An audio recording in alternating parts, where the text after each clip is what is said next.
Wes Goldberg, good to be with you, my friend. Happy NBA free agency. A little anticlimactic as we get started, but stuff will pop off maybe during the show, maybe in the next couple days. Cold open question to start today's show, though. So there's been some reporting that LeBron James is willing to take a discount to get certain players in. Klay Thompson, Jonas Valanciunas, there's another name I'm forgetting here, but to get certain kinds of talent in the door. So I'm just asking the question: Is this is the time LeBron James is willing to take a discount? Like, I know he's made a lot of money in the last 20 years, but if there has to have been a better point in history if he was ever going to do this.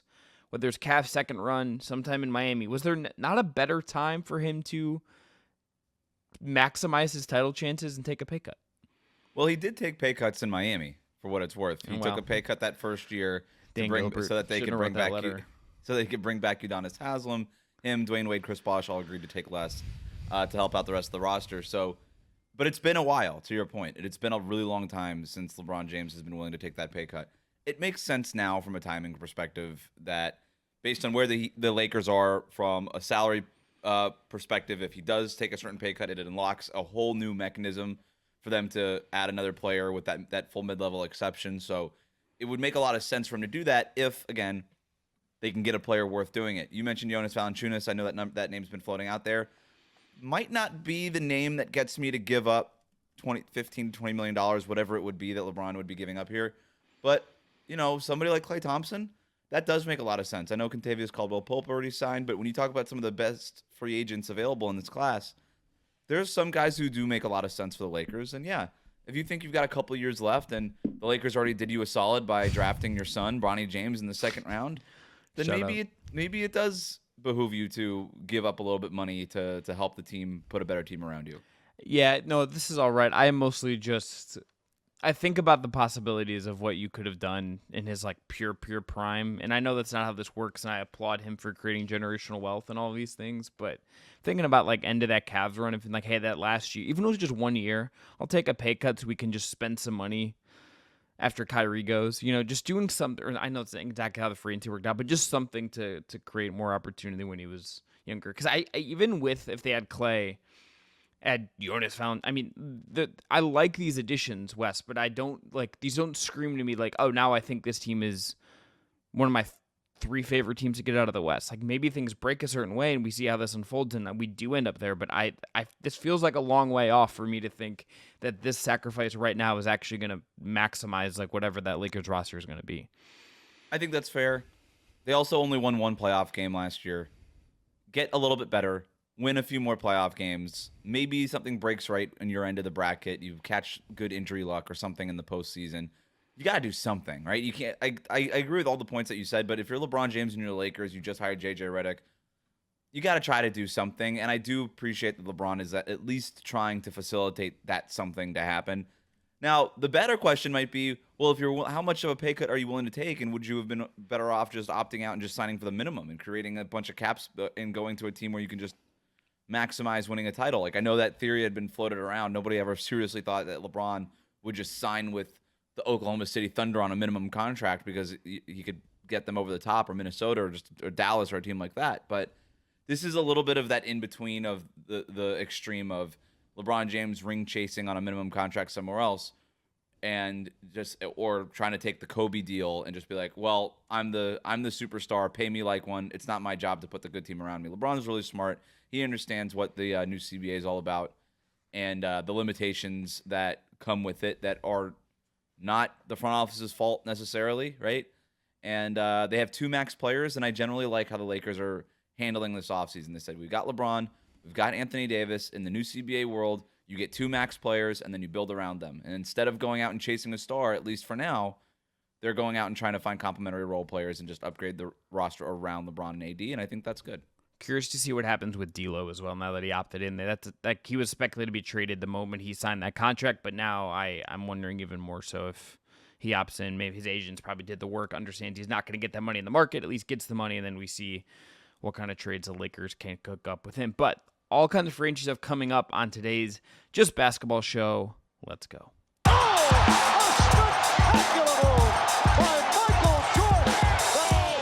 LeBron James with no regard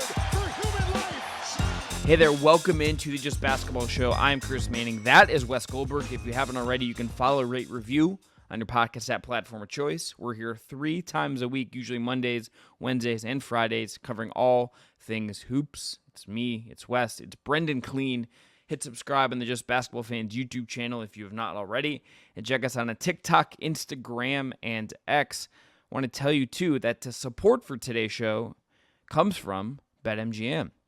If you haven't signed up for BetMGM yet, use code JustBasketball, and you'll get up to a $1,500 first bet offer on your first wager with BetMGM. Here's how it works. Step 1, you download the BetMGM Sportsbook app on iOS or Android and sign up using code JustBasketball. Step 2, deposit at least $10 and place your first wager in any game. Step 3, you will receive up to $1,500 back in bonus bets if the bet loses. Just make sure to use bonus code JustBasketball when you sign up. Gambling problem? Call 1-800-GAMBLER. Must be 21 or older to wager, and terms and conditions apply. Wes, we have to start with Paul George. We're going to, just to be transparent about how we're recording this, it is 8:16 p.m. Eastern Standard Time. So we are recording this evening of free agency, a couple hours after the market officially opened, and this is going to evolve. This is going to change. Things are going to happen. We're going to get a lot of slop. We already got some stuff happening, sort of a quiet free agency. Apparently still $1 billion in contracts handed out between extensions and whatnot, which speaks to where the NBA is at. It's a lot of money. It's a lot of money for like 15 guys. But let's start with Paul George. Woj has, just as we started here, tweeted that Paul George, his agent, and the Clippers have had a conversation that resulted in, quote, no new movement, end quote, on a deal. And it seems like Paul George is, quote, unlikely to return to the Clippers. On top of that, Woj says that the Clippers are strong front runners to land Paul George, and the 76ers, excuse me. I said the Clippers, just thinking about Steve Ballmer getting mad. Sixers are the strong front runners to land Paul George, and the Sixers will meet with George in California tonight. So, Wes, we have talked about Paul George in the fit. We have talked about what this could look like. I think if and when this actually happens, that will be the time to do the, hey, how does Paul George fit here thing? So let's look at this from the Clippers side. Now that we think about how this has happened, and we've gotten here to where it basically feels like it's just a matter of time that he is no longer with the Clippers. How do you make of how the Clippers have handled this entire Paul George situation? Well, according to Brian Windhorst, that when they signed Kawhi Leonard to the 3-year contract extension, they didn't have any conversations with Paul George about that. So if the Clippers' goal was to get Kawhi and Paul George to sign similar contracts and kind of play out the life of those contracts together on that same timeline, well, they didn't tell Paul George about that plan. Yeah. And I don't know that they told Kawhi Leonard about that plan either. Did they think that maybe Kawhi and Paul George were communicating? I don't know. But if that was the plan, then they failed at the plan, right? And so there's no doubt about that. Paul George walking away from the Clippers in this way, where they get nothing back, considering what they traded to get Paul George. And I understand it was for Paul George and for Kawhi Leonard, all that stuff they traded. But trading away Shai Gilgeous-Alexander and the first-round picks and all those things to get Paul George, and you get to the Western Conference Finals one time, and as many times as you do that whole deal, this did not work out. This did not work out. And I think if you're a Clippers fan, you've got to be really disappointed by how this era is ending and the fact that not only were we not able to bring back Paul George, but he's going to walk away to the Philadelphia 76ers for nothing. And now we've got Kawhi and James Harden, who also re-signed here. I'm sure we'll talk about all that in a second. I do have some bigger Clippers thoughts on that. But in terms of just how they handled all this, if we're doing grades, it doesn't get worse than this, right? You lose the player and you get nothing back. It's the worst outcome. The communication part of it to me is kind of emblematic of this whole thing, Wes, because I understand like why the team, if I'm trying to put myself in their shoes, and if I'm Lawrence Frank, if I'm that camp, and I try to think, okay, why do I need to tell Paul George every little thing that goes on with Kawhi? Like, I understand if maybe you don't. You maybe assume that these guys talk, that this information's a lot out there anyway. But if I'm Paul George in the era of superstardom we live in, I'm also reading that as, do you actually care? Like, do you actually want me here? Like, do you actually value me as like a part of your team to some degree. And I think that just sends a weird message from the get-go. I mean, the fact that the Harden thing has never had this sense of going elsewhere, and maybe they just decided, to the point you made it earlier about the Lakers and 2 superstars, maybe the Clippers are making a similar choice here. This never felt like Harden was ever not going to come back. Like, we never really heard a strong linking him to Dallas obviously not back to Philly, but any other place. I think that's partly just because the market wasn't there for Harden and it was there for Paul George, and Paul George was trying to leverage that. Yeah, no, 100%. But even just like that breakdown in communication, and then that piece of information getting out, Wes, I'm just like, this is done. The moment that came out, the moment that Wendy got that information from whoever got it, and that came out saying like, hey, Paul, didn't he know about Kawhi before anyone else? I don't even need the follow-ups about his agent and Lawrence Frank having a conversation. It's over. It tells me that is over then, which is just this whole thing has just kind of been weird the last couple weeks. And with the Kawhi part of it, Kawhi's not blameless either in this, right? No, if his plan also was to take shorter years and maybe a little bit less money so that he could continue to play with Paul George, who he wanted there in order to sign there in 2019, right? Then it's a failure on Kawhi's part too, because you didn't pull off this plan either. So there was a breakdown in communication either between the Clippers front office and Kawhi Leonard and how that information was going to get communicated to Paul George. It was a communication breakdown on Kawhi Leonard's part, because if Kawhi is like, hey, I want to be here for 3 years with Paul George, maybe tell Paul George that. It just felt like the whole plan was here and nobody included Paul George in the plan. So it was just really poorly executed on all fronts. And it does speak to me a little bit about why I've never really trusted a Kawhi Leonard-led team.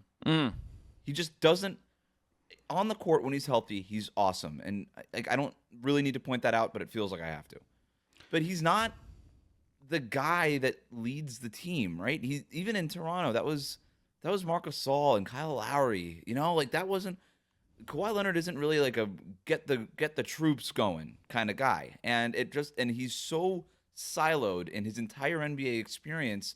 You go back to the whole Spurs thing where he was just taking care of his knee injuries by himself and the hamstring stuff all on his own, and was never really involved or kept the Spurs in the loop. This is the biggest knock against Kawhi Leonard, is if he were to just involve more people in his decision-making and his thinking, he probably has more championships. He probably has an even more successful career than the one that he has, but he just operates like over here doing his own thing. And I wouldn't be surprised if Paul George, as upset as he was with the Clippers front office, was sort of over the whole Kawhi Leonard experience too. I got no reporting on this, obviously. Yeah. My guess is Paul George is looking around. He's like, some nights I'm the number one option because Kawhi Leonard woke up and decided he didn't want to play, and James Harden woke up and decided he doesn't care about basketball on a Tuesday night. And I'm the only one that has to carry this thing. And I played 74 games last year. And we think we got a real shot. And it's January and it's February when we look like world beaters. And then Kawhi Leonard can't finish another postseason. Like, what if Paul George was just like, yeah, I'm over it. I'm over it, man. And unless they're going to give me more money and more years and all this stuff, then I don't really see a whole lot of reasons for me to come back. And that's looks like what's happening. Yeah, and they're good. They didn't budge on the 4th year. That's also been Right. reported that he wants the 4th year, and that's a big deal. And you know what, Paul George? At your age, if you can get the 4 years from anyone else, I cannot blame you for wanting to do that. So that's where we stand with Paul George. It feels like he's going to be a Philadelphia 76er sooner rather than later. Let's go to James Harden now. The other Clippers thing in the news here, that he's going back to the Clippers. 2 years, West, $70 million, a player option for year 2. The other move I want to put in conjunction with this is that Russell Westbrook has opted into it the second year of his contract for $4 million, and it seems like he is going to be traded with the Denver Nuggets interested. Maybe we can come back to the Nuggets later a little bit when we talk about KCP and him going to the Magic, but James Harden back to the Clippers. I love West, honestly, more than anything else, that he has a player option and that we could be doing this dance of James Harden wants a ton of money again in a year. And remember, this is the guy that ended up here after he threw the big stink about not getting the 4-year max from Philly. But I do, if you are going to do some semblance of, you've obviously re-signed Kawhi, you kind of needed to do this. And I also do think what Harden was last year for most of his time with the Clippers, ball handling, I think aging into what he is at this point pretty well. I think motivated, buying in with Ty Lue, everything Harden was, even if they didn't, get out of the first round, like for what it was and for how Kawhi being out kind of shaped everything and injured, I do think Harden was pretty good for them. A version of what he is now that I still think is worth this contract. But it's obviously this is still hedging a little bit on holding on to whatever this Kawhi era is ultimately going to end up being. Yeah, for the record, I really liked what James Harden brought to the Clippers last year. A real point guard, a Yeah. genius-level passer, a guy that could take the load off of Kawhi Leonard and last season Paul George.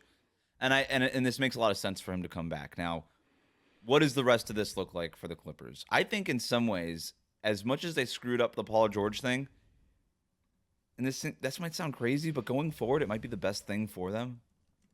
Yeah. Because when they constructed this team, essentially in 2019, but I know they got James Harden last year and stuff like that, but they always sort of wanted that third star there. It was a very different world, right? It was a different CBA.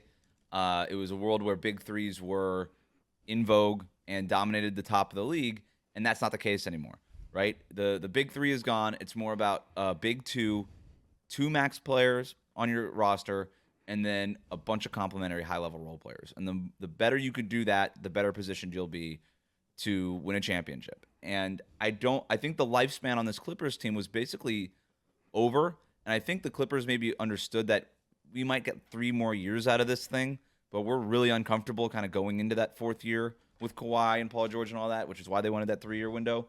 So with Paul George leaving, it opens the door for the Clippers to build a roster that makes more sense in today's NBA, where that wasn't necessarily the case when they first put this thing back together. And if your 2 max players are Kawhi Leonard and James Harden for a couple of years, Harden is still limited, but he's still a really good player, and his most important function is being an innings eater in the regular season and allowing Kawhi to not have to do all that stuff. And then no matter what, we're always going to be relying on Kawhi Leonard being healthy in the postseason. There wasn't going to be a world where it was Paul George, James Harden, and an injured Kawhi Leonard, and this was going to work, right? So with or without Paul George, everything was always contingent on Kawhi being healthy. That never changes. It doesn't change now.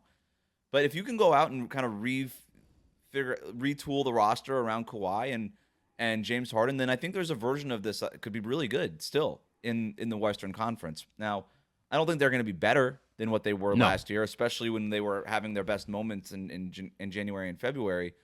But this is a very important pivot point for an organization that, as much as the PG Kawhi thing failed, it was still one of the most successful runs in franchise history.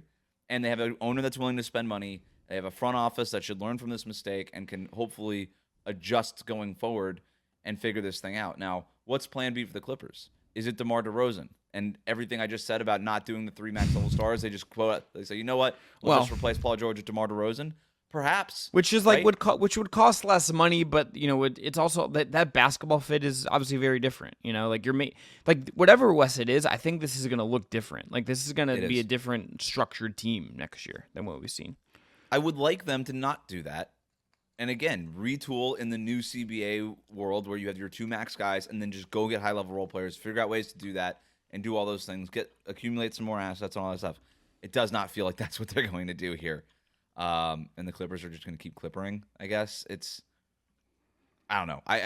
You can't feel good if you're a Clippers fan. We got a Clippers. We have a Clippers statement. We have a Clippers statement. Paul George is definitely not coming back.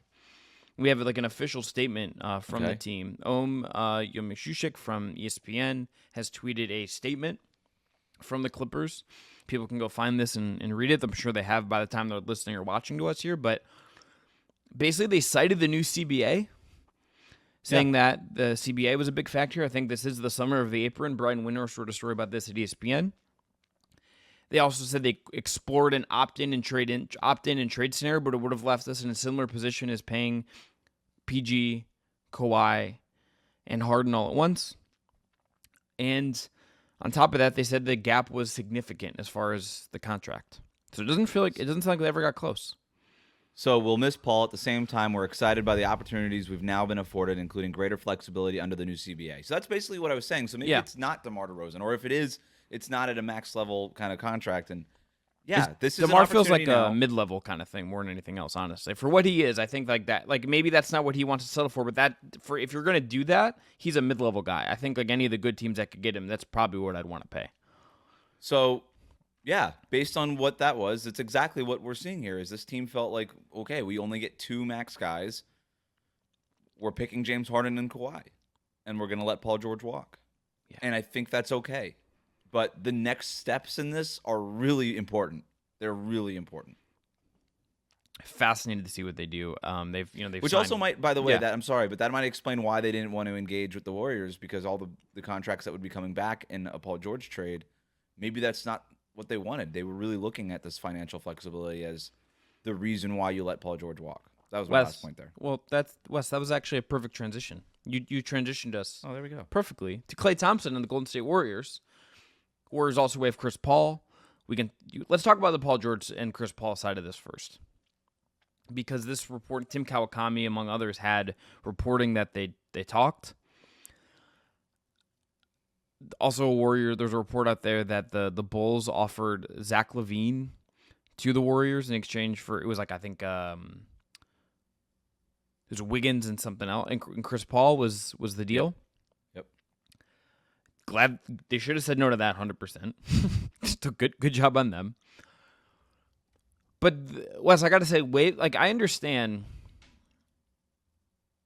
Oh, is that a thing you just threw in our doc? That's real? Yeah, I was just putting it in there. Yeah, Chris Paul is going to sign with the Spurs, according to Chris Haynes. All right, we'll get to that in a second. Yep. Love that. I'm very excited about this. More reason for us to watch a lot of and Eric Gordon and the Sixers. We'll get to that as well. I saw that one. Ignore my typing. Yeah. I'm just helping you out in the background. This is good. No, this is what free agency's about. It is frantic. We are not doing the live special. I watched a couple of the live shows, Wes, that were going out there. I don't what did people talk about for 2 hours? It was like a real question to me when nothing happened on Sunday. Everyone just ready for House of the Dragon, I guess, is where we're at. But the Warriors not being, I understand cost-wise why this happens, and maybe a lot of this is just the new CBA means these moves don't make sense for us fiscally, and we didn't want to give up Kuminga or give up Moody because or Bajemski because they are cost-controlled for us still, and we need that salary relief. But it feels like not being able to turn Chris Paul into something is ultimately a miss for the Warriors, considering they have a top 10 to 12 guy all-time, and there isn't a really other great avenue for them to add this summer. The Chris Paul chip was kind of the thing they had, as opposed to some other signings on the fringes. But that was the big chip they had, and they couldn't even play it. So, to take an even larger scope view at the Chris Paul thing, it was an unmitigated success what they did with Chris Paul, because what they essentially did was turn that Jordan Poole contract into Chris Paul's expiring contract, which is with the non-guarantee. That's essentially what it amounted to. Mission accomplished. You got off the Jordan Poole money, and you saved yourself a lot of money here. So that was really the mission. If you were going to turn Chris Paul into something else, then that something else had to be a really, really good something else. Basically Paul George was kind of the name that was probably out there. When they weren't able to flip Chris Paul's contract for Pascal Siakam or another deal like that before the deadline, this was always going to happen, right? Because it was going to be really hard to move that money to another team. And so that's what you have here is Chris Paul's not a $30 million player. Although he was a $30 million expiring contract that you could have moved at the trade deadline. You weren't able to get that done. And this was always where this thing was headed, which that makes sense. The Klay Thompson part of this is the tough part for the Warriors. And it's the sort of thing that Bob Myers did not want to do. He has said, I didn't want to make these tough decisions that were coming down, and that's why he's working for ESPN now. But then you've got Mike Dunleavy Jr., who took Bob Myers' job as the general manager for the Warriors, and he, from what I understand, is not as sentimental as Bob Myers was, and was, I think, is motivated to not just ride the coattails of the Warriors dynasty and just babysit the roster. He wants to make the roster better. He wants to make the team better. He wants to help Steph Curry take a competitive team into the playoffs and really have a chance. Even if it's not a championship chance. To have a chance to go deep in the playoffs, that matters to Steph at this stage of his career still. Yes. And I think Mike Dunleavy Jr. realizes that. Klay Thompson had a couple of good moments in the regular season, but he was not good for the Warriors last year. Yes. And he, more than anybody else on that team, had the hardest time grappling with his NBA mortality. Yeah. And what he is as a player now versus what he used to be. And it's not just the trash talking with Devin Booker and all that stuff. All that definitely underscores sort of the whole thing. But it was hard for Steve Kerr to bench Klay Thompson. And it was hard for Steve Kerr not to play Klay in the closing moments of close games in the regular season or in the playoffs. I hate using this word for Klay because he's so beloved. but he was a distraction to that team because of those decisions. And Draymond Green is still a genius level defender and passer and still contributes to winning. And Klay Thompson was a helpful player at times last year. Steph Curry is still an all NBA guy. But if you owe it to Steph to compete, then this is the kind of move that might have needed to be made. And the Warriors, by letting Klay Thompson walk and waiving Chris Paul, have created so much more flexibility under the cap now, to kind of go back to what the whole Clippers thing is, that now they could build around Steph and all these other things. And you don't have to attach assets to Andrew Wiggins to get off of that salary anymore, right? That's why they were trying to shop Chris Paul. They were trying to shop Andrew Wiggins around before they got to this point with Klay Thompson. They were trying to trade for Paul George. And then if they would have gotten that, then maybe you say, well, let's just pay everybody and let the good times roll. None of that kind of stuff did happen. And so now this is sort of plan B for the Warriors is, let's just create as much flexibility as possible so that we could be positioned for the next thing that comes down. And in the meantime, maybe we can add some helpful players around Steph. The Klay part of it, too, to that point, it felt like that the reporting and what was coming, felt like that was only if he came back, even if he was on a new contract. Yes, like the financial part of it would have been settled, but it would not have felt like any of the rest of it. The feelings would have been settled. Right. Pajemski might have started. Moody Right. might have started. Like, it felt like that's where that was going to go. And was Klay comfortable with that? Maybe not. It's in compared to the other, even just you look at how other teams are pursuing him. Like they're out. They seem like they're out of it now because of the KCP thing. But like the Magic, there was like a lot of like desire to get Klay. Everything you read about the Mavericks and Klay the last 3 days, Wes, is like we need this guy more than anyone. Like it's like a desire to bring Klay freaking Thompson in. The Lakers, kind of the same thing. There's something to that here. That the Warriors, to your point, it's like they have to think bigger picture. This is a cold world. This is just how this works. They kind of picked Klay and Draymond, and I understand why. I think that's of the pillars of that era. That's who I would have picked as well. I think that's clearly the right move. But there is something to like the empowerment of Klay is going to be they want like who wants him and who's going to make him feel that way. Now, does the mortality thing continue in another place? I think probably does. 'Cause I think we know what he is at this point. I don't know if exactly what he's going to be. He's a great name signing, but exactly what is he giving you on these other teams? If it's $25 million a year, whatever it is, like that's a real question. Or if it's $12 million, that's different. The money for Klay is going to be really interesting because where he could go is it's varying degrees of money and what he wants. But the Warriors, it would have just been it would have maybe felt really weird, even if it would have felt right to see him still in the Bay, riding his bike to games on the boat, doing his thing. There's parts of it that I think definitely would have felt very weird still, and maybe that's just better for everyone. Right, like you said, all that basketball stuff was still not going to be settled, right, and everything like that, and it was becoming a tough thing for this team to deal with, and they just needed to move forward.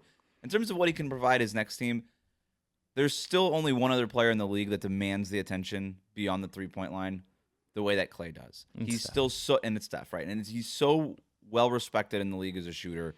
And by the way, he still shot 40% from 3 last year. The guy's still an elite shooter, but. He's more of a specialist now. Like, it's just more of a one-way, maybe he's not off. The defender he was. Yeah. He's never really been a great ball handler kind of guy. Yeah. But if you put him on a team that just needs spacing, then he makes so much sense. That could be the Lakers. It could be with the 76ers.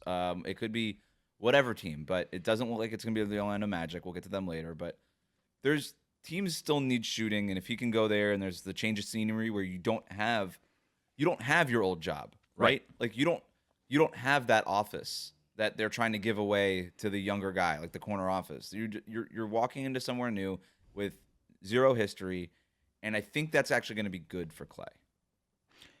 Do you have a favorite Klay fit? I like him with the Lakers. I think that just makes a lot of sense. He spends all his time when he's not in the Bay Area in Los Angeles, works out there over the summer. His dad obviously works for the broadcast, Michael Thompson. Grew up a Lakers fan, essentially, Klay Thompson did. I think that makes a lot of sense for him, and I think it makes a lot of sense for the Lakers, right? If you look at, I know they got Dalton Connect, but he's a rookie. You can always use more shooting. Put Klay Thompson next to LeBron James and Anthony Davis and really go for it this year, and I think that makes a lot of sense. I think that's the one. I like the Mavericks one as well. I think him with off of Luka would be dangerous. It seems like they're losing Derrick Jones Jr. by all accounts, and like they just need another body. I think more shooting off of their 2 stars, but particularly Luka, is never going to be harmful. But the Dallas fit's awesome, all right, because the one thing that they kept getting handed to them in the NBA Finals were above the break threes. The Celtics kept taking away those corner threes, and as good of a year Derrick Jones Jr. had, I'm glad that they're not breaking the bank to try to bring him. Him back. They got a great run, but they got 110% of what he is. Right. I think. And you got PJ Washington there. You bring in Klay Thompson, who can actually make an above the break 3, which was sort of my point. They had nobody on the roster that can consistently make an above the break 3. Klay Thompson can. He's going to change if he does go to Dallas. A lot of the geometry with how they have to play. They're not going to have to rely as much on the corner threes, the easier ones for the not so great shooters that they have to hit those. No, now you have an elite 3-point shooter who can hit a shot from anywhere on the floor, and that's going to open up all kinds of interesting passing angles for Luka and all those options and things like that. And then you have Klay with Kyrie Irving as these shooters around Luka Doncic. It doesn't even matter at that point who the other guys are on the floor because that's elite level spacing now. Yeah, the Lakers one to me is just seeing LeBron passing to Klay coming off of screens just feels like basketball nirvana. That just feels fucking awesome to see. Like LeBron dialing stuff up, AD, like him and AD. Like there's a lot within the structure of that offense, and even just if that gives you time to let Connect develop, even and less pressure on him. I mean, even like Reeves Thompson 2-man game stuff just adds a layer to the Lakers offense that wasn't there. And Connect is already a really good movement shooter and stuff like that too, but getting to apprentice under Klay Thompson, who might be one of the best, if not the best, off-ball mover in league history, would be awesome. I mean, if you're Dalton Connect, you're learning from JJ Redick and Klay Thompson about how to be a successful 3-point shooter. Like, we need to go back to our stock portfolio and start buying up Dalton Connect stock because it's the best possible version for his development. Yeah, fiscal quarter for us. We're a little behind, but, we've been busy. A lot going on. All right, let's move on to Chris Paul. 2 of these San Antonio Spurs. I love this. This is my favorite move of the day. You got Chris Paul as the mentor, the old guy, to Victor Wembanyama, playing with Pop. There's just something about this that feels right to me. Chris Paul as a Spur at this stage in his career feels right to me. It's a no-brainer for the Spurs. It's pretty interesting that Chris Paul went ahead and did this, and instead of ring chasing, unless he thinks Victor Wembanyama is that guy already, and he's like, all right, don't sleep on us. He's like, I've tried everything else. I played with Harden. I was with the Clippers. I went to the Warriors. Like I tried to go to the Lake. Like I did all this stuff. Nothing worked. But now he gets to play, and we know that that's really important for Chris Paul. Even if he was going to go to the Lakers or the Clippers or something he wasn't going to be the starting point guard on those rosters. He's the starting point guard in San Antonio. He'll play with Stephon Castle, which, again, when you're talking about rookies and their vets, Stephon Castle just got so lucky. He just hit the jackpot, right? What Chris Paul was able to do for a guy like Shai Gilgeous-Alexander earlier in his career, what he was able to do for guys like Devin Booker and Phoenix, like Chris Paul, his legacy is going to be, part of it at least, is going to be one of the great mentors in basketball history. Chris Paul with Stephon Castle, with Devin Vassell and Victor Wembanyama, and some of those other toolsy guys they have on that roster, I like the Spurs. Like, I'm in on this roster. And Chris Paul was sort of the one thing that or a player like Chris Paul to make things easier on Wembanyama is sort of the one thing that they needed. That's not fair. They need a lot of things. They're not a very good basketball team. But it was the main thing that they needed that made all those other things less important right now. And so this team has an identity. It makes sense. I like the young stuff. I like Chris Paul coming in and being the mentor to that young stuff. This is a no-brainer. $11 million for him, too. Good run, Chris Paul getting another nice check before it's all said and done. The other part of this that I think is interesting is that I think we could have seen this to me would make me think that the Spurs aren't going to go out trading for a young point guard to pair with Vic. Like, were you hitting the sirens for Jonas Valanciunas? 3 years, $30 million to the Wizards? Great. What are the Wizards doing? Like, what's going on? Like, this feels like infrastructure. That's what this feels like. This is like when they talk about infrastructure week in the government. This feels like, hey, we got a big dude who's going to rebound and set screens. Like, that's cool. It's at least something, right? You've got Valanciunas now as your 7-foot center. You've got Alex Sarr next to him. Do they try to trade Kyle Kuzma? Do they move Kuzma to small forward now that Denny Avdija is out, and they just go super big with Jordan Poole obviously still in that backcourt? I don't hate it. I mean, if you're the Wizards, what else are you going to do with your money, right? Like, it's fine. Like, Kentacious Caldwell-Pope already signed. Like, there's not a whole lot of stuff out there. You got to do something. I'm okay with it. Yeah, I think it's like this is like a good veteran thing to have around your vets. Like, that's cool. It makes it so that Sarr doesn't have to play center full time, and I think NBA nerds are obsessed with the fact that you have to play your really skinny centers at center all the time, which is the Victor Wembanyama thing. I just don't know that you need him playing center all the time. I just think you need him playing center in the most important times, and the same could be said for Sarr, right? And I think it helps to have a guy that can have a bigger body, take those beatings when you're playing against the Sixers or the Nuggets or those kinds of teams, or even the Bucks, right? I don't know that you want Alex Sarr standing between Giannis and the basket. You would rather have Valanciunas have to do that. So I like the signing. I like that they went ahead and got their first round pick, the support they needed. Yeah, and look, I agree. I think with Chris Paul, to flip back to him, the Spurs not trading for a young point guard is an interesting choice. We could have seen a world where they give up real stuff to go get Darius Garland. I mean, or that's kind of the guy, or they could have paid for Tyus Jones and went multi-year. They went a very specific thing here, and I like it because it keeps their other stuff fresh. They don't have to trade a Vassell, a Keldon. Like, they're keeping the other young guys who aren't superstars, but will help Victor Wembanyama as this goes along without and got the veteran to kind of like help Cassell and help Greg Popovich do stuff right now. It's good. I'm glad they didn't do the Trae Young thing either. You need a guy who's going to be or the DeJounte Murray thing. Who cares about the right things. And I mean that, like, Trae Young is an awesome basketball player, but he's going to walk into San Antonio and be like, this is my team now. And it's not. It's Victor Wembanyama's. You could argue that maybe giving up assets for DeJounte Murray didn't make a whole lot of sense for this team, right? It's what are you really doing there? This is the perfect version of, hey, the superstar point guard that we think is the perfect pair for Victor Wembanyama isn't out there. We kind of like the Stephon Castle kid, by the way, and think he could be that player eventually. So let's thread the needle right now. Go get the veteran, pay him above market price at $11 million a year, give him 11 million reasons to come here, and then he can just show up, be a professional, and teach all these young kids what it means to play winning basketball. This is, to me, better than getting Trae Young for the Spurs. It's better than getting DeJounte Murray. It might be better than getting a guy like Darius Garland, who does not sound like he's available, and if he is, it would cost you some stuff. I think his availability depends on, if you ask the Cavs, he's not. If you ask Clutch, I think they want him to be. Is what you read in between, which is weird place to be. But going back to the whole theme here, it's okay. Is your whole team now Victor Wembanyama and Darius Garland? Are those going to be your two guys? Well, if you don't fully believe that that's going to be the case, then giving up nothing to get Chris Paul and just kind of solve this point guard problem in the short term, where he might be able to develop the guy that you just took number 4 overall into being your long-term point guard solution, makes a lot of sense to me. So I love this. And it's a situation for Chris where, like, if inevitably he gets hurt this year, because that, like, probably will happen, it's okay. If he misses 15 games, it's like, it will feel he can still be around. He can still kind of help this team in a way that if it's on the Warriors, if it's on the Lakers, like that was going to be a different energy if he was anywhere else. Should JJ Redick and LeBron James spin off the Mind the Game podcast and just hand it to Greg Popovich and Chris Paul? It's a great idea. You should get a 2% consulting fee on this. Yeah. Okay. Mind the Game with Chris Paul, and it could be in the same wine cellar. It'd be perfect. Yeah. It'd be great. Also a little grumpier, I think, but I would listen to that.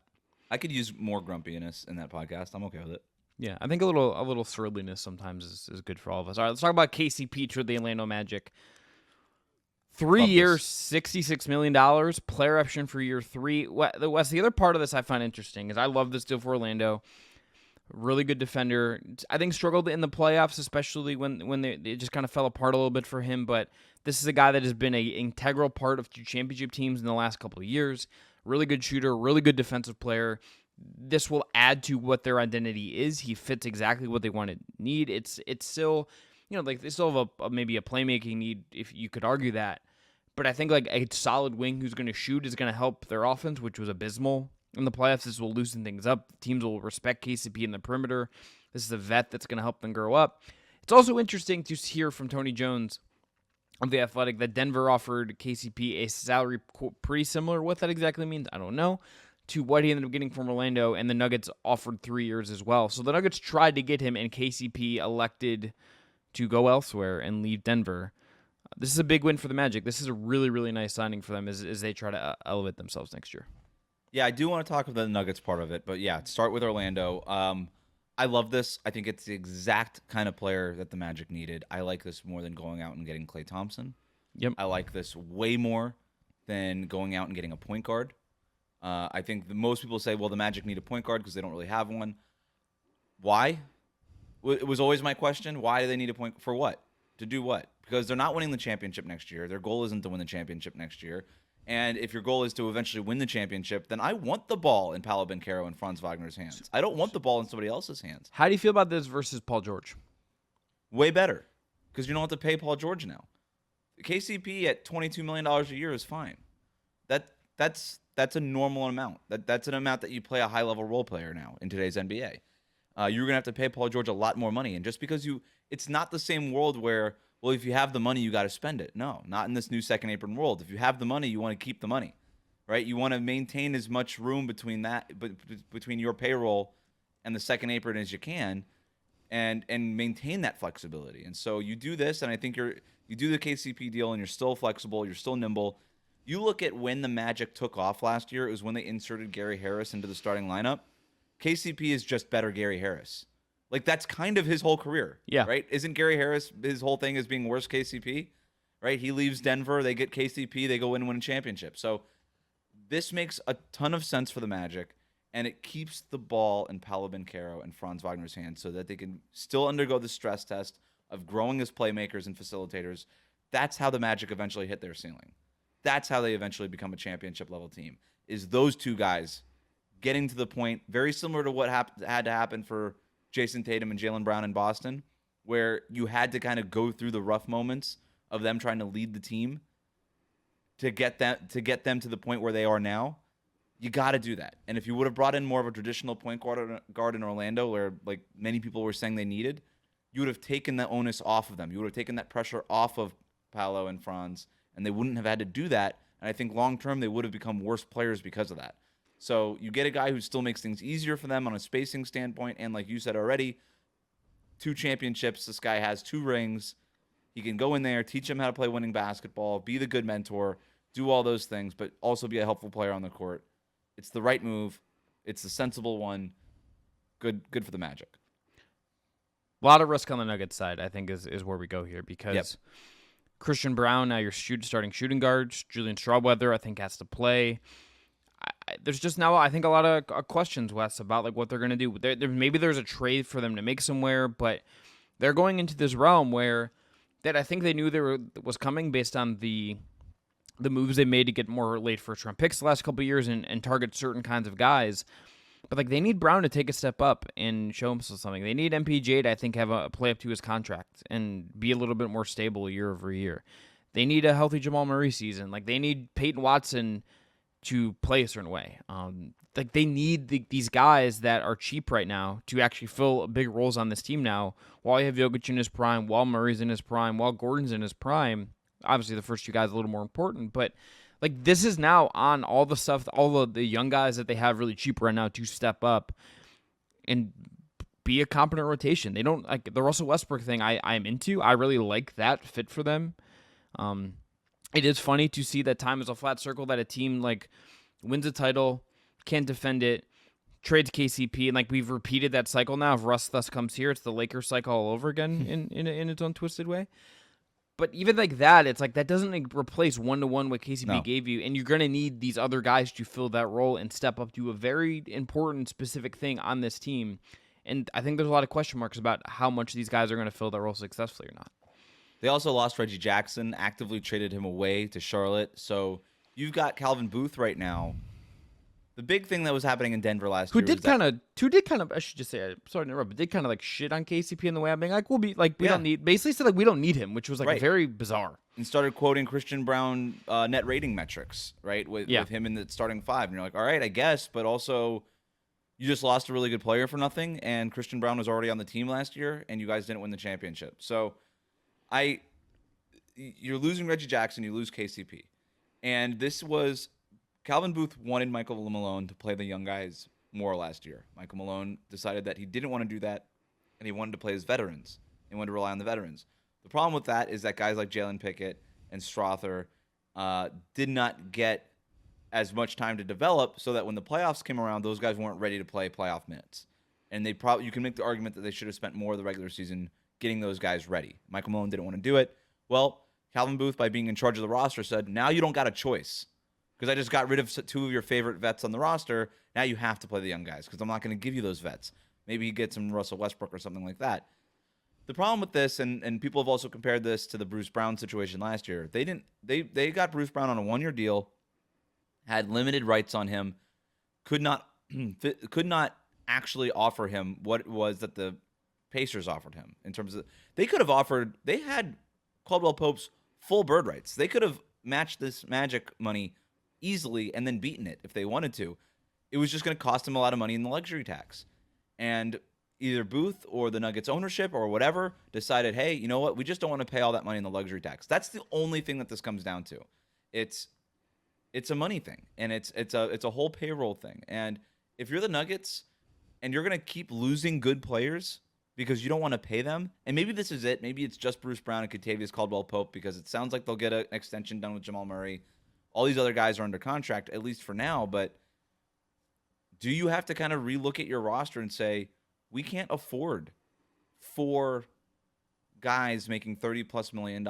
We can't afford it. Do we have to let one of these guys go and create more flexibility for ourselves so that we don't have to keep losing Bruce Browns and Kentacious Caldwell-Popes? Because those are the things that really matter to our roster. That's sort of the backbone of the roster here. And now we're really, really thin, and it's because we're so top-heavy with our salaries. So I don't know. It feels like maybe the Nuggets have to do something, even though it doesn't really feel like any of those things are imminent. But like, just to say the quiet thing out loud, do you have to start shopping Michael Porter Jr.? Because he's making so much money, man. Head went the same place. Can you turn him into 2 guys? Could you turn him into 2 useful guys? Or a guy at a similar salary that is maybe a little more akin to what KCP was, like a little more defensive oriented. I think you can't do a similar salary. You have to you have to break that salary up. Yeah. It's 2 or 3 salaries. Yeah, I think, and they also probably need to force Michael Malone. I wonder if this is one of those situations too. Where I wonder how much the front office has a read on certain guys, and the coaches. Like, it seemed like this Peyton Watson was this last year. We got squeezed just a little bit because the coach couldn't fully trust him, and I wonder if we're going to see them like forcing his hand on certain stuff. But also, what that looks like. Why? What is it sometimes with we had to get the young guys minutes? Look, it's not as if Michael Malone doesn't trust young guys. Christian Brown played in the finals as a rookie. He was just good. Like, if the young guy isn't good, then maybe it's not worth playing him, right? You've got Nikola Jokic. You've got the MVP of the league. Maybe this whole young guy stuff doesn't really matter. Maybe just go win the championship. Stop overthinking this. All right, let's bounce around a couple more here. We haven't talked about the Murray-Pelicans trade, I do not believe, on the show, unless I hallucinated something we talked about the other day. So we should probably talk about that. Yeah. This came out Friday. Kind of a Friday dump before free agency. Wes, I really like this trade on a couple different fronts. Larry Nance and 2 first-round picks to Atlanta for DeJounte Murray going to the Pelicans. Yes. I like this as a little bit of a reset for Atlanta. The 2 first is good for them to get something back. I think Nance, if they want to keep him or trade him, I think that's a useful NBA player, even with some injury concerns. The Pelican side of it, I need to see a little bit more. I need to see it in practice. They also just need a center right now. Yep. They need they're starting traditional center. Jonas Valanciunas now plays for the Wizards, and Larry Nance Jr. was their small ball option.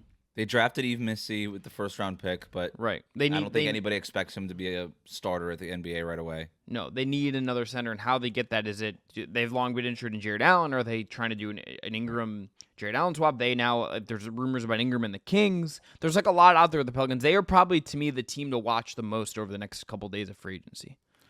Yeah, you got to turn the Brandon Ingram piece into a starting center. And if it feels like that Sacramento Kings thing is got to be a multi-team trade, it's not. It doesn't really feel like we're going into a one-for-one. Because why would the Kings shouldn't give up Keegan Murray in that trade, and that would be there's just, you know what I mean, there's a weirdness of they're not going to trade Sabonis for Ingram. That would be weird. Then Sabonis and Zion makes literally no sense at all. So to your point, it probably has to be a multi team because there's not matching stuff there. Right. So you could still do that. That's fine.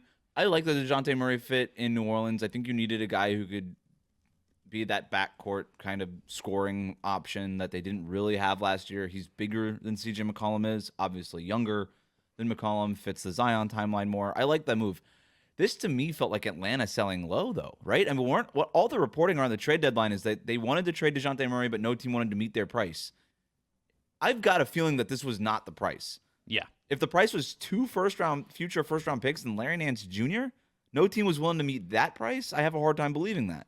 So it felt like the Hawks shopped, or not, maybe shopped is even a strong word, figured out what the value of guys like DeJounte Murray and Trae Young was around the league and decided, well, we're not getting bang for our buck in a Trae Young deal because that deal is not out there for us right now.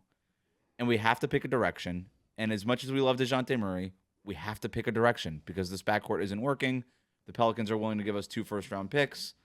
I guess we'll just do that. And there's not going to be a contract coming back that's going to be a problem for us, which I think is also, when I looked at this trade, I was like, oh, wow, no bad salary coming back to Atlanta. That felt like an important part of this trade also, was almost the thing that wasn't there as much as the stuff that was in the trade. But it's got to be disappointing if you're a Hawks fan, that's what you got for DeJounte Murray after what you gave up for him and what was rumored to be out there and some of the packages that they were trying to get for him. Yeah, it's a little underwhelming. But at least Atlanta picked a direction. Good for Atlanta picking a direction. I suspect Quinn Snyder is going to be, I feel happy about this. I think this continue to be like Quinn Snyder influenced decisions over there, which I think makes sense.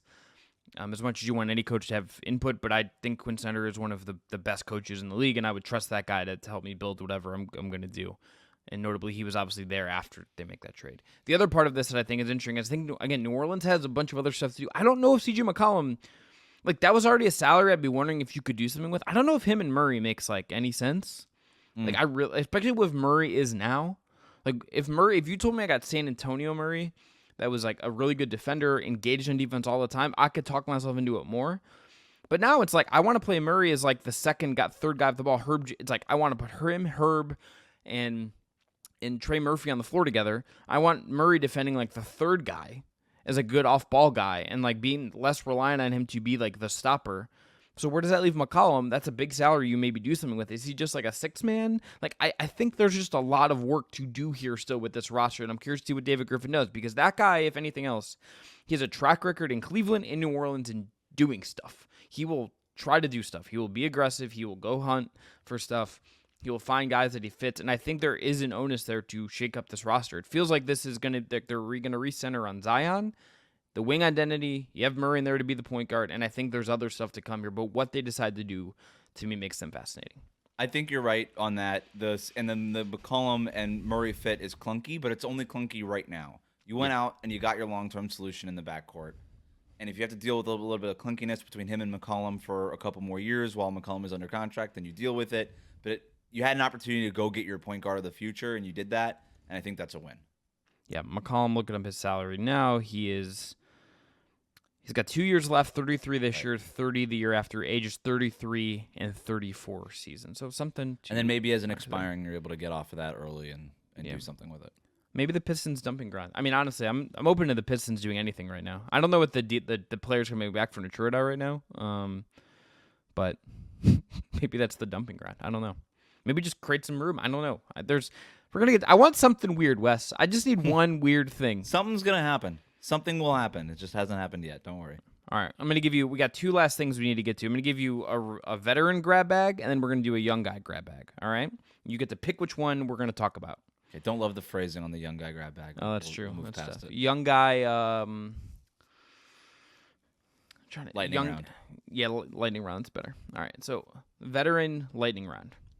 We got Andre Drummond, 2 years, $10 million with Philly. Nick Batum not returning as well there, so I'll count those as one. Kevin Love opts out but is coming back to Miami for 2 years and $8 million.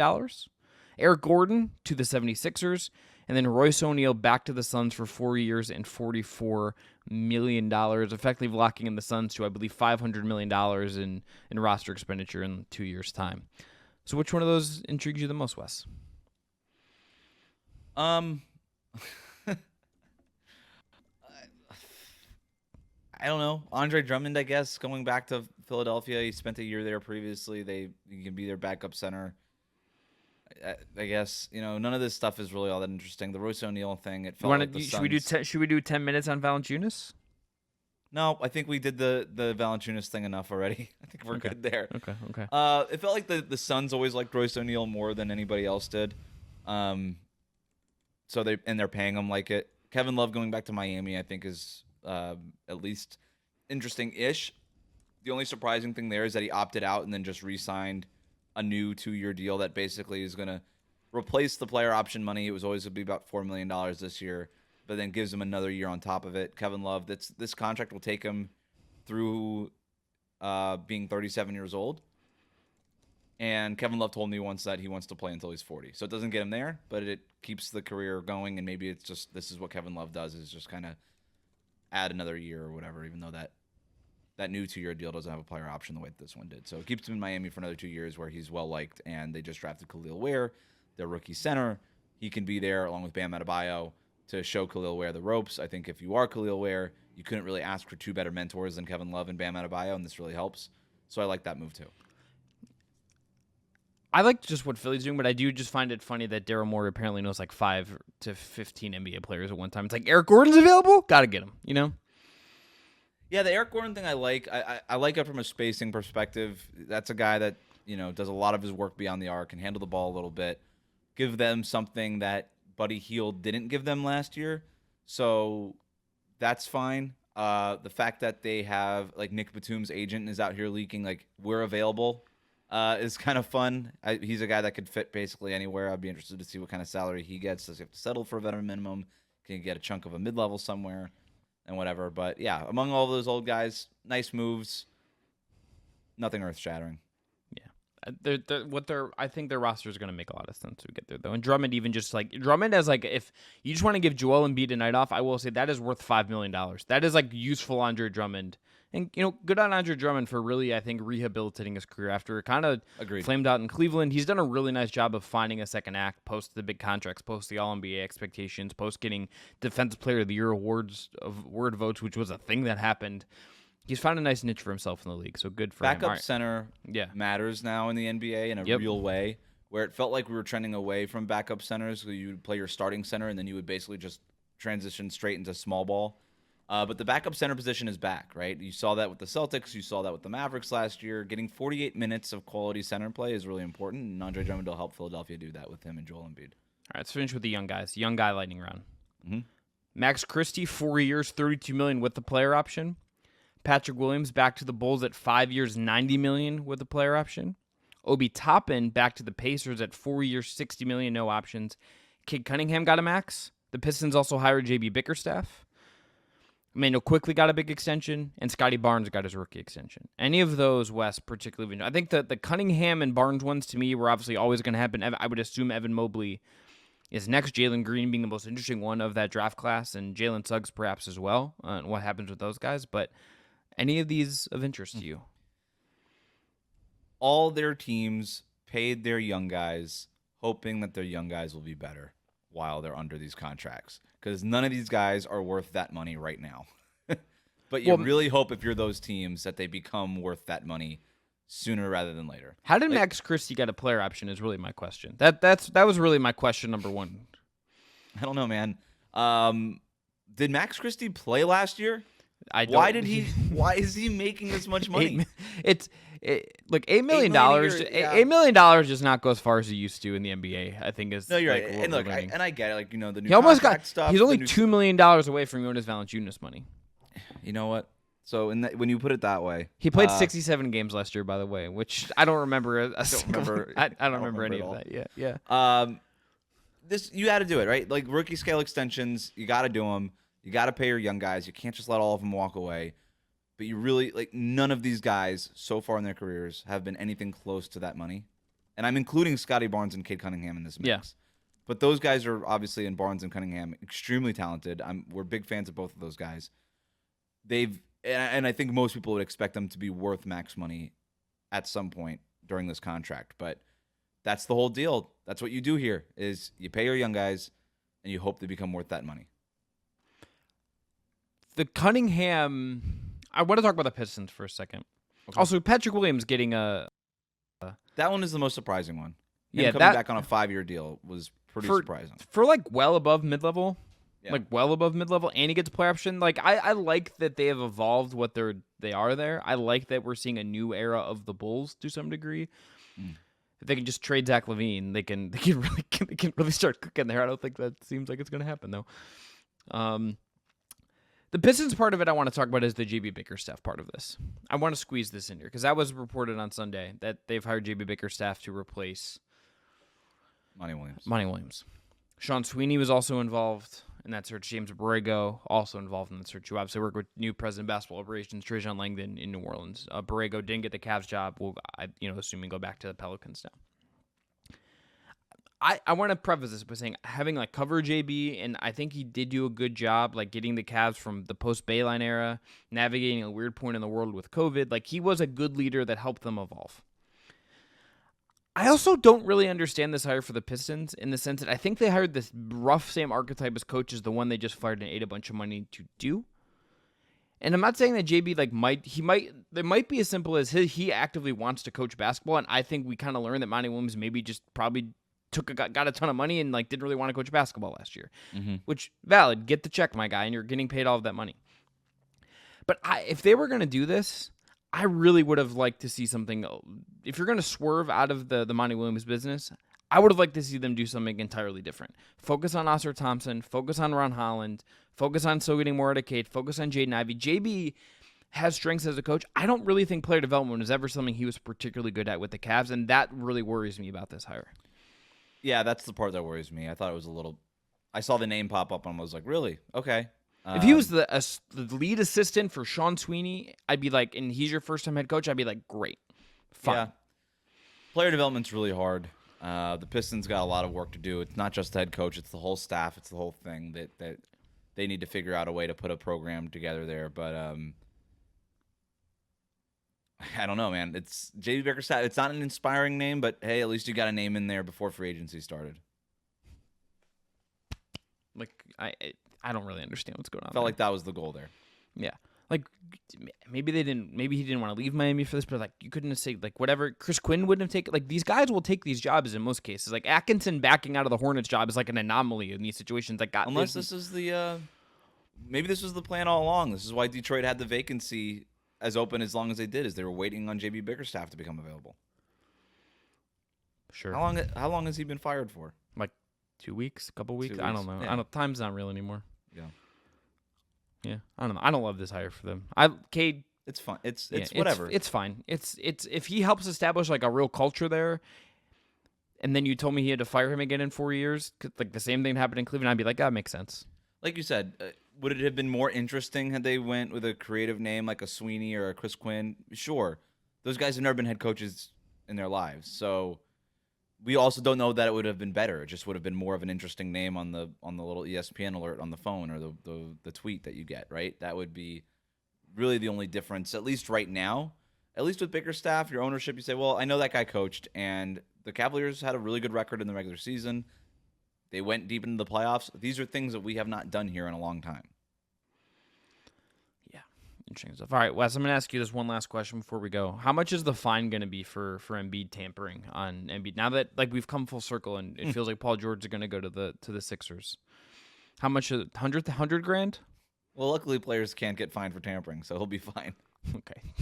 Congratulations to the 76ers, the only team that apparently did tampering this time around, because we really just didn't have enough tampering to get deals across the line is my real take after day one of free agency, Wes. Yep. We used to be a proper basketball country with midnight free agency specials and 4th of July cookie trays. And maybe the tampering was part of why it was so slow. I think the other reason is just the free agents weren't that good. You know what I mean? It's not a good class.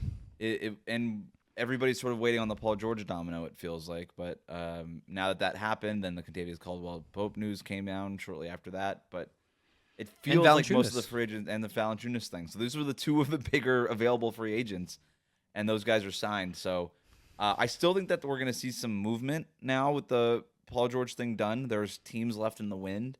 The Clippers, the Warriors, the Houston Rockets, perhaps that might be Yeah. still trying to make a win now move. Who knows what the Pistons are going to try to do? Like with I all mean, their cap space, and it just feels like Brandon Ingram is like, I mean, Chicago. name wise, Yeah, like the Brandon Brandon Ingram Ingram thing. inevitably to be There's traded. still There's names. There's still a lot to happen, but the free agency part of it is there's always going to be there's still names out there in terms of free agency, but in terms of the big players, yeah, that's going to happen on the trade front. It feels like we've just now went down that path. We're ready for that. The free agency dominoes fell, the ones that had to, and now some of the other things are going to happen. All right, we're going to end there. I'm Chris Manning. That is Wes Goldberg. This has been your July 1st episode of the Just Basketball Show. Back later this week with more basketball coverage, free agency, trades, WNBA, all that and more here 3 times a week wherever you get your podcast and on YouTube. Until then, enjoy the hoops, enjoy the weather. We'll talk to you soon.